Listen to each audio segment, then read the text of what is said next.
I find myself here at the beginning of a new year thinking about, well, what will this year look like? What are my hopes and dreams and aspirations for this year? Some of us maybe we just hope to get to the end of it in reasonably good shape, or we may have different hopes and aspirations. We may, as our culture tends to do, create these New Year's resolutions. This is what's going to happen. This is what I'm going to do this year. This is what this year is going to look like. And there's all sorts of statistics on how successful and good New Year's resolutions are. Some people, I suppose, are successful. I rarely have been.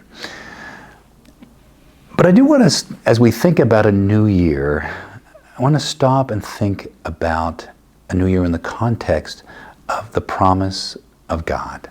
Of actually, ultimately, in the end, having hope in the promise of God. I think at the heart of New Year resolutions is there's a hope in my own resolve or in my own capacity to make this better. And indeed, there are things that we do need to do to make effort towards that. But in the end, the Christian church has always understood that without God, without His action in our life, without the intervention of a holy God in our lives and in our world, we'll ultimately always fall flat.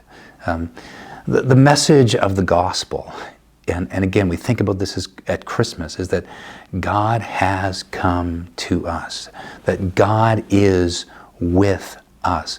Our hope is not that I can achieve something by my sheer will and sheer resolution of New Year's, but our hope is that our God, who is infinite and powerful and mighty and present and close to us, is here with us today. As we as a people here in Pittsburgh, as we as the Diocese of Pittsburgh walk into 2024, the thought I have for is simply hope.